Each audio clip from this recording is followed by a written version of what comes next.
What's up, everybody? My name's Shan. Today we're going to be diving into a Dimir Rogue Sharks. That's right, a little while ago we had an 8 shark control deck in Dimir. It was awesome, it was cool. You get to play big old Voracious Greatshark. But I had the genius idea of what happens if we slap the Rogues deck together with the Sharks deck, throw in a Slitherwisp or two, and call it a day.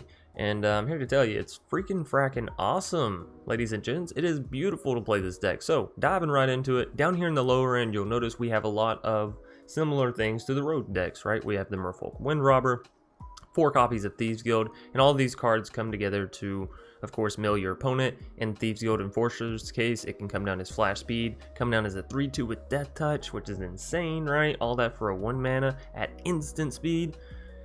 Oh, sorry, the value there is just so incredible. Anyway, Soaring Thought-Thief, 2 mana for a 1/3. This is an uncommon, so everybody can pick it up. Flash Flying, of course, gives your other rogues +1/+0, and whenever you attack with another rogue, you get to mill the opponent 2 cards. So, as I said, the bottom end is going to look very familiar. Drown in the Loch, Bloodchiefs, all that we all already know.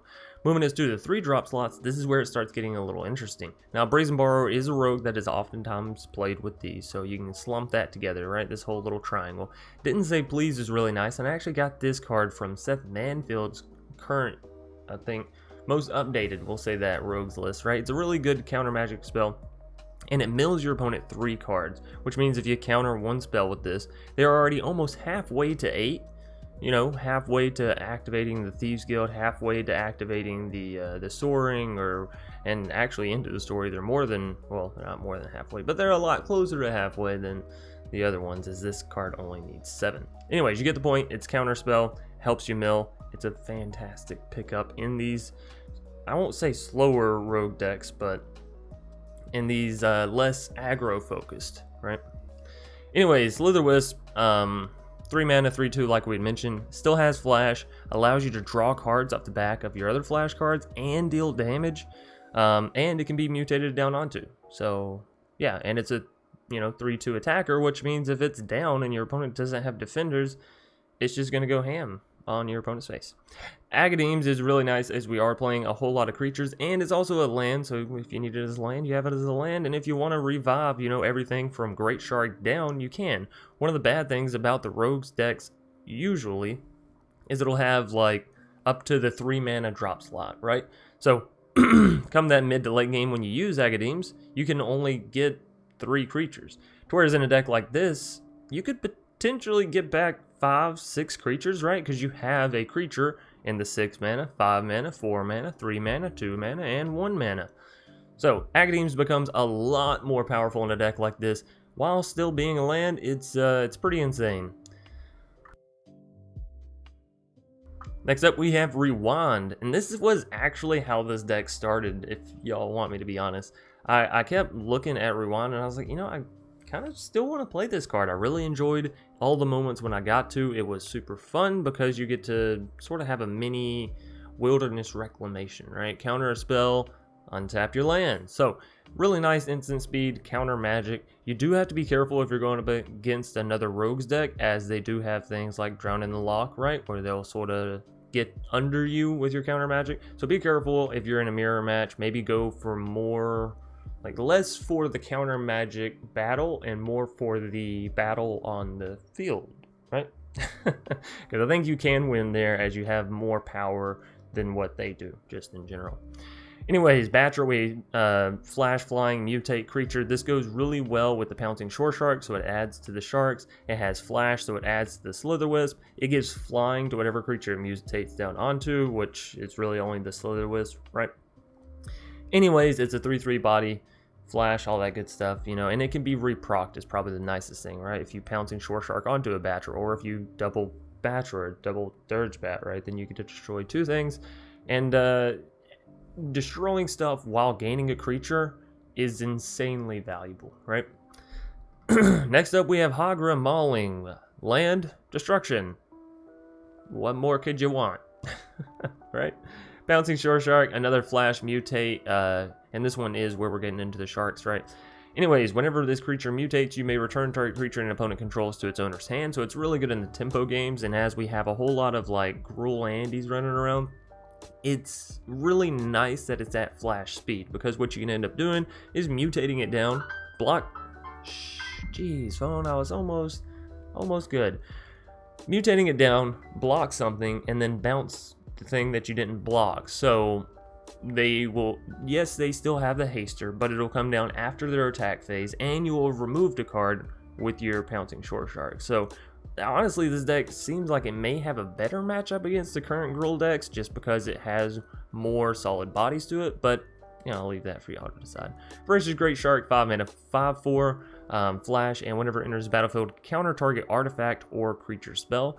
There's a ton of creatures running around right now, and there's actually a decent little bit of artifacts running around as well. So pretty good all in all, not to mention the fact that you get a 5/4 at flash speed. Again, pairs well with your Slitherwisp, and you can mutate onto it, so I guess there's that. Next up, we have Zareth San, as we are playing a ton of rogues down here. You know, swinging in and then playing 4 mana for this card to return something from the opponent's graveyard is generally pretty good, as we're going to be milling them, and so if we mill them of something like a Great Hinge, we get to play it back. We can mill them in Embercleave, we get to play it back. So very good card, very good effect, and as a one-off, yeah, and we're playing a sort of slower Dimir control deck anyway, so that 4 mana, where generally in a rogue's deck, you know, it's like you can't play Loris, or it's just too high because your curve is so low, yada yada yada. In a deck like this, it's just really nice, right? It's just like steal your opponent's stuff. Anyways, moving us down to the top end, we have 1 copy of Shark Typhoon. I keep like going back and forth. I'm like 1, 2 copy, 1, 2 copies. It's really nice for multiple reasons. One, if you get the chance to hard cast it, you're just creating sharks out the wazoo. Furthermore, you can cycle it at any time, gain card draw, and potentially gain a shark, right? As long as you pay, you know, 3 or more mana. Anyways, the other really nice thing about this is it gives you a creature you can mutate down onto, right? It gives you that little 1/1 shark, which generally people are like, okay, you got a 1/1 shark, it's not a big deal. I can sort of take that in the sky for a little while. But if you got a 1/1 shark that then turns on your mutates, it's a lot better, right? Anyways, Lochmere Serpent is our 6 mana creature that I was talking about earlier. Flash speed 7/7 with only costing 6 mana. Like that alone is pretty good, right? And then add the fact that it can become unblockable at the low price of just sacrificing an island, which it cost a blue spell to activate that ability. So you tap the island and then you sacrifice that very same island, right? And then Lochmere can't be blocked. Great way to finish out your opponent, and since it comes down at flash speed, again, draws you a card with the Slitherwisp, and it's harder for them to sort of predict it, right? You cast it on their turn, let's say they counter it, now you untap on your turn, and you got full mana, and they just spent their counter magic on this card, so you can sort of set yourself up for the next turn of victory, right?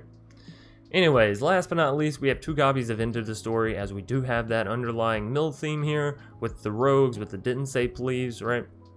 Draw 4 cards for 4 mana and instant speed. It's hard to say no to that. And trust me when I say getting your opponent to 7 cards in graveyard, not that hard, right? Really not that hard. So all in all, that is going to do it for the deck. In the lands, of course, if you have the castles, play the castles. If you have the pathways, play the pathways. Same thing with temples and fableds and, you know, all those good old rare lands. If you got them, play them. Anyways, thanks everybody for watching. Hope you enjoyed, and if you did, please be sure to leave a like down below, comment in the comment section, subscribe if you're new here, and hit that bell icon so of course you can get more content as soon as it comes out, so that way you're not a day or 2 or even a week behind the meta, because that is a little crushing as far as Magic goes, right? Anyways, thanks everybody once more, and let's hop right into some Magic. Dogs live forever. Well, somebody just lied to you. We don't have any blue mana? Like, I mean, I guess we'll keep it. We do have solid removal, but... Oh... Batra...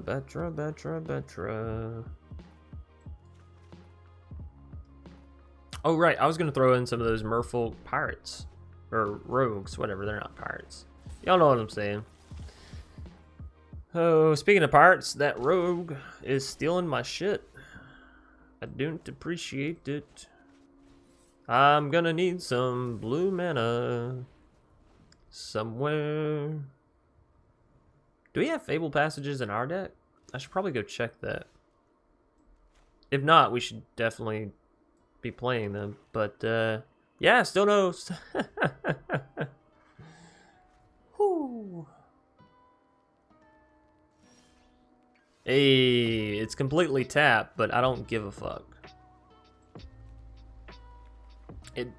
It completely means we can't play anything, but come next turn. Ho ho, come next turn. Still can't play anything. Right, still doesn't turn online, like didn't say please or the Great Shark. It's just kind of bad, actually. So, are we gonna Hagra the Robber? I mean, we don't have much of an option here, actually. The fuck thing is, I think we have to do it on our turn. Oh, no. I can just get down in Batra, right? Yeah. That'll be fine. Alright. So we just get down to Batra. I should have played Agadeem's down as a land. It's just realistically, we need blue mana, so I was like, fuck. No blue lands, no lands at all.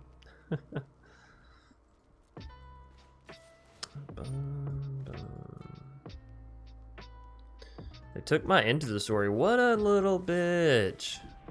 Batra comes down. We'll hope they don't have a Scorching Dragonfire. That's a pretty common spell in mono red.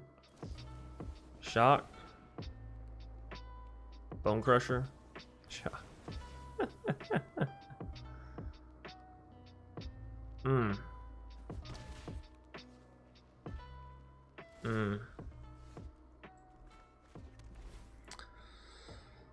Oh. Hey, look. Another swamp. What are the actual fucking odds of that one? Alright, well.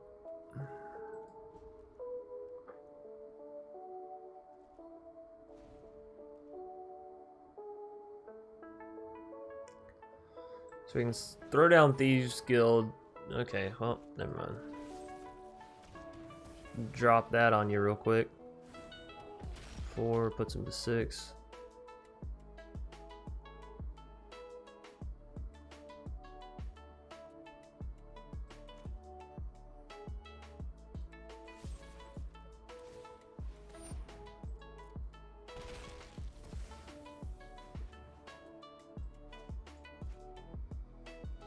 I'm actually not going to play the Agadeem's down as a land. If we can manage to get our Batra back with it, that'd be huge. Yeah. I don't think so, Mono Red. I don't think so. That Phoenix is a little annoying. Phoenix is a little annoying. Oh, that's beautiful. Alright, go ahead, Mono Red. Try away.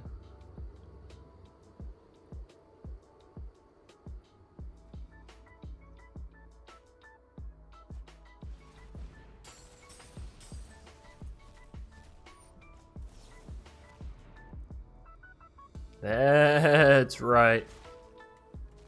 Get out of here. Not only get out of here, and I get a big shark. Alright, so we'll swing all in with the Great Shark. Show him how to dominate. I think we got this game from here. Alright, we just gotta play smart.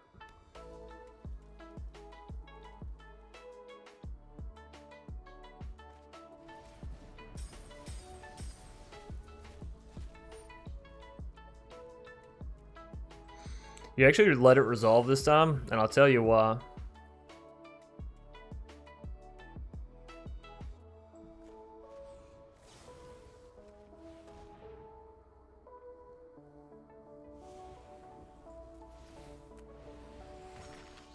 And you just bounce it back to hand, right?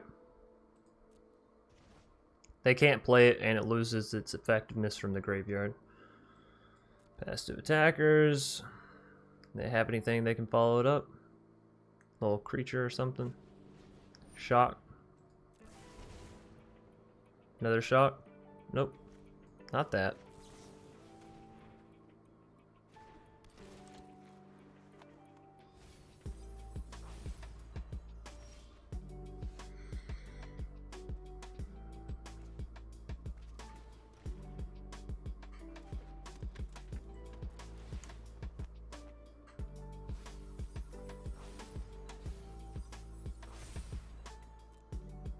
Alright, now we crack in for 8. Puts him down to 7. How's it feel, Mono Red? How doth it feel? Now we have Drown in the Loch. If we don't end up needing it, we do have castles, I suppose. We let it land. We let it land and we even let it swing.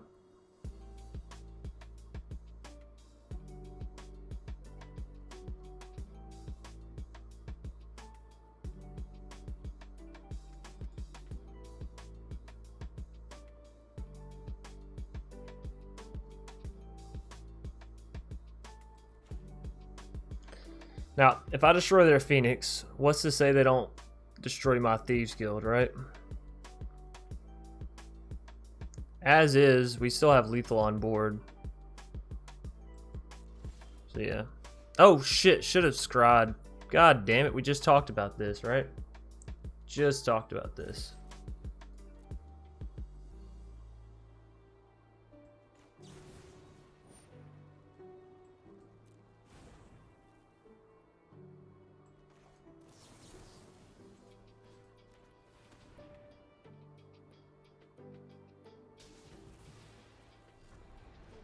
I was wondering what their plan was there.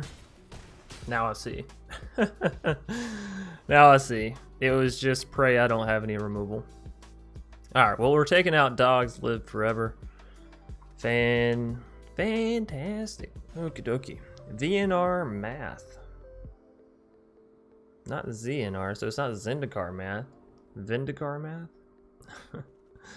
Anyways, we get to go first again, and I will keep this hand. You know, I don't mention it, but today is one of those days where we're just going first. We're just having a good, fun, dandy time. I don't feel like I take the time enough in Magic to sit down and say, you know what? We're having a good day on Magic. So, that's what I'm doing now. We're having a good day on Magic. Serrated Scorpion for our foe, and it is going to be a Lourdes, maybe Mono Black Devotion. Well, 2 Call the Death Dwellers, getting rid of them there for us is, that's some good stuff. That's some real good stuff.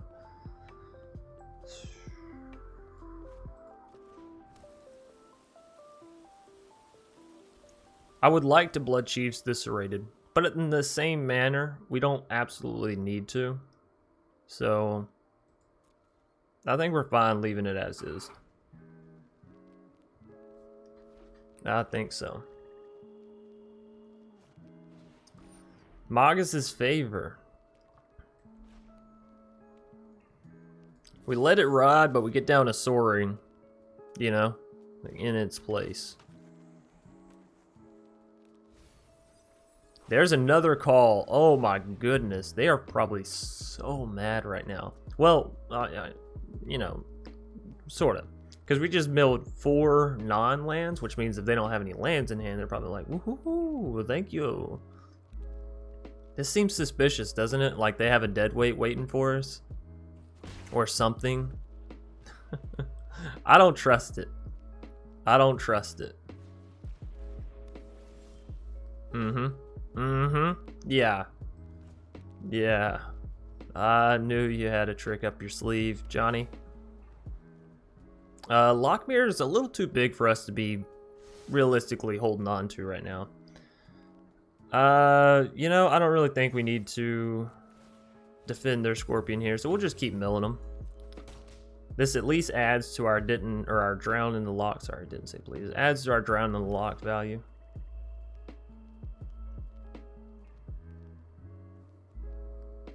We know we got rid of 3 of their calls, so they gotta have... Do I just Magus' Favor this? Because they're just exiling their own graveyard.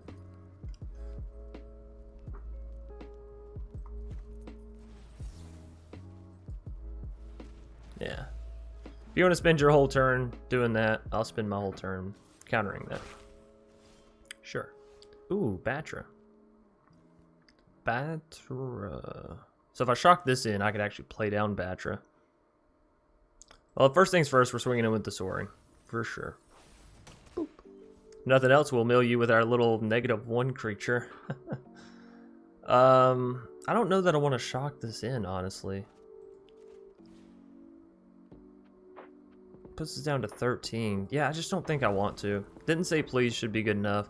We could Bloodchief's Thirst the Serrated Scorpion here. I'm gonna leave it. I'm gonna leave it.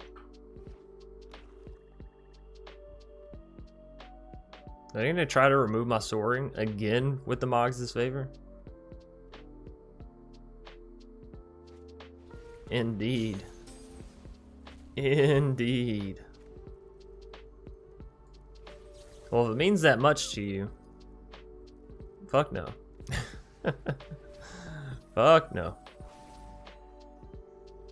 Hey, look at that. Soaring is now back to a nice, hearty, healthy 0-1. Oh, I knew you could get there. So, unfortunately, Soaring is a human, so we can't mutate this down onto that. But we can play this down and then mutate this onto it come next turn. So that's really good. And we are going to get Batcher down. Let's keep it a millin'. Keep it a millin'. The beautiful thing is, if they do what they've been doing, where they just try to use Moggs' favor to remove my Soaring, then it'll be perfectly fine. We'll have a beautiful day. Village Rice, they sacrifice the Scorpion before it even turns their turn. Before it even turns their turn. Y'all know what I'm saying.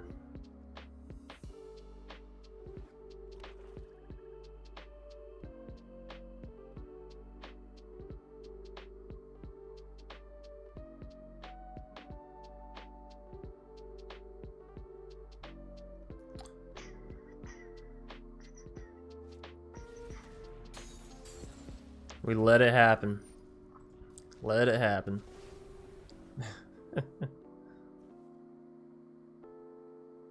Let's see what they follow it up with. We just don't want them to remove the Batcher as soon as we play it, right?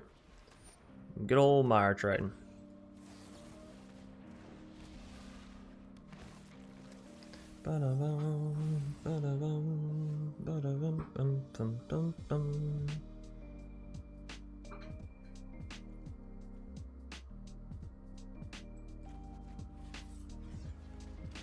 There's no need for us to Pouncing quite yet. And we can Soaring on their turn.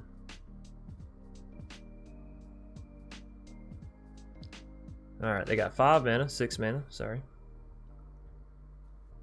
We are halfway through their deck. Dead weight. That's fine.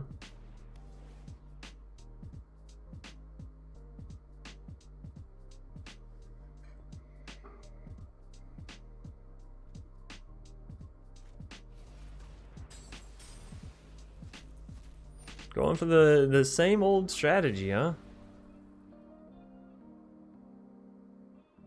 They're spending so much mana on that, is the thing. Alright, another serrated, so their board is staying the exact same. Okie dokie. Let's get down to Soaring.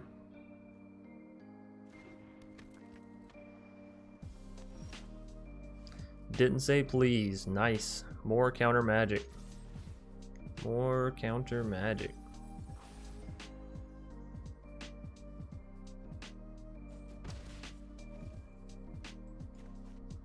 Maybe we should add in those Merfolk rogues, right? The flyers. It would really help with the Pouncing Shoresharks. Or in general, the mutates, right? Because those are Merfolk rogues instead of human rogues. We let that happen. Gotta save our didn't say please for a good one. That's not a good one. That is not a good one.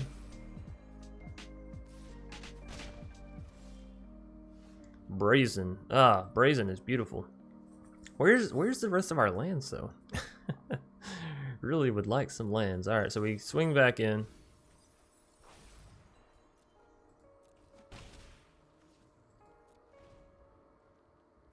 Might bounce the Mire Triton here. Unless of course they go for the Lourdes, in which case we gotta stop that. Alright, we'll take the 4.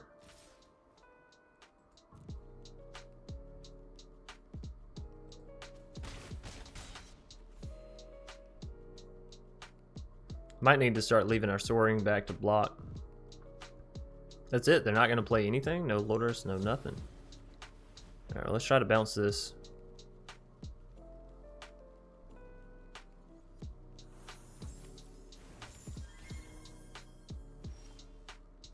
Bloodchief's Thirst.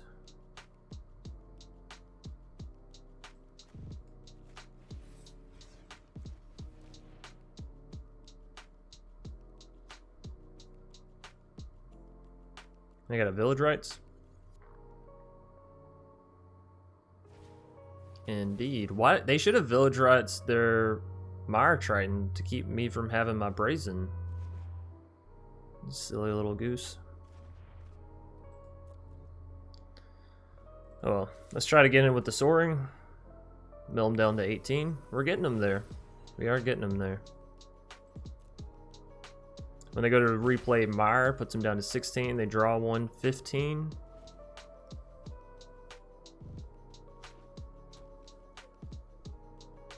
We will counter Lotus. Outside of that, not too concerned about what they play. Unless it's like an all-out Agademes, you know?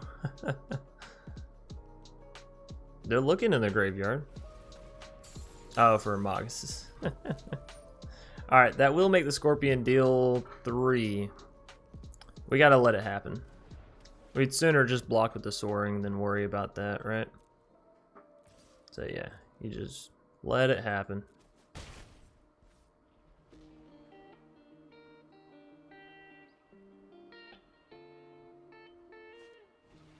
Mire Triton.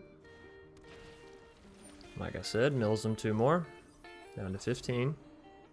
Okay. Now, are you ballsy enough to try the Lotus? Right? That is what it all comes down to. They're not. Alright, we get down the Brazen. We get down the Brazen. Oh, we don't have a... we don't have an island to play that down, but we can mutate this onto the Brazen and bounce their creatures, so that's good. So we swing in with Brazen, mill them a little bit more.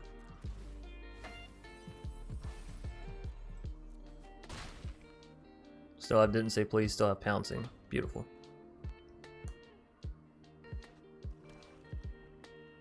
Down to 12.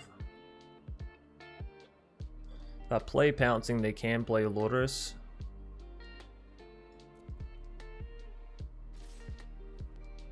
So here, do I just block against the Scorpion? We'll still take 2, so we're taking 4 total, going down to 3.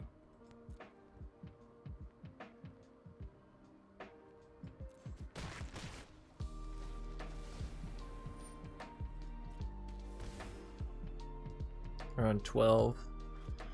Oh, this is so frustrating. So frustrating. So, anxiety ridden? Something. Anyways, mill them 3 here. Puts me down to 9. They draw 1, that's 8. Fuck. We're so close. Mire Triton. Alright. Gotta mill them 7. Gotta mill them 5. What are they doing? Trying to make sure that they can kill me?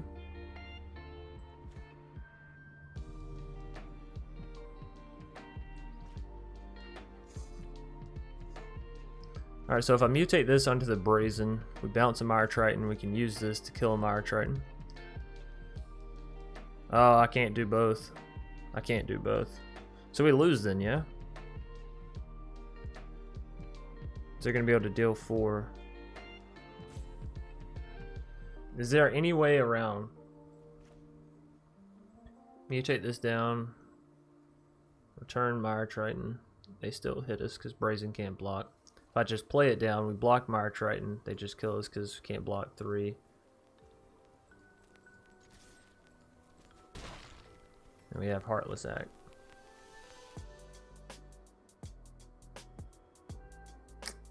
One mana. We are 1 mana off. Oh, we did deal with, what, 4 mana for a lot of this game? So unfortunate for us. So unfortunate.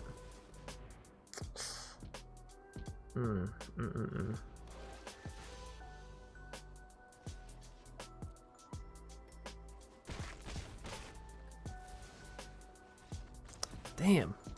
Yeah, so if we had one more mana, we would have cast the Pouncing onto the Brazen, bounced one of the Mire Tritons, used the Heartless to remove another Mire Triton. Velvet Slugs, and you know, I gotta say, I kind of like this hand. We got nothing but Slitherwisp and Soaring. Hopefully it'll be a fun time. Now we do need one more black mana for this for the Slitherwisps. Oh, what is that swamp? Oh, it's from Jumpstart. Oh, I really like that mountain too. Alright. Well, we know that they're not going to have another play after that, so we can go ahead and get down Soaring. Hey, looky there. Looky there, looky there. Oh, I thought we got 2 Embercleaves. I was like, man, that's really lucky. But an Embercleave and a Robber, you know, that's pretty good. Pretty freaking good. Fervent.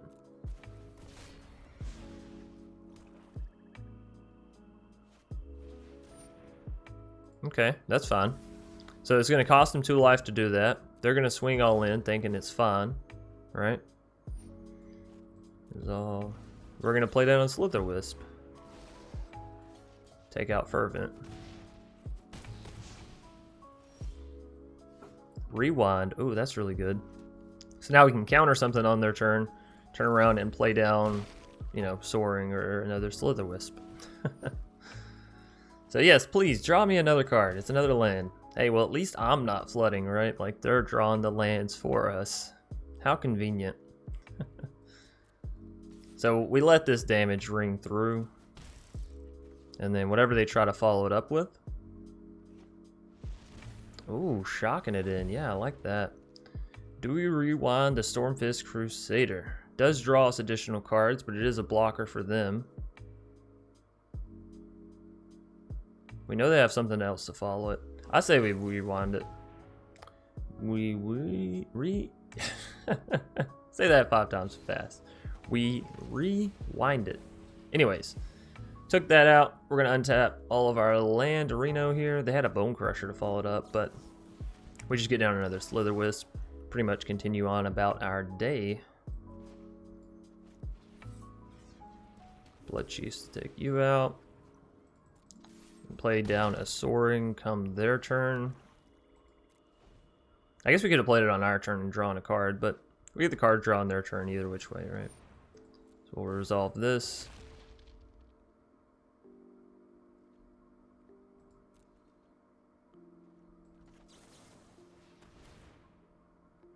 They may have some more removal here, another Bone Crusher.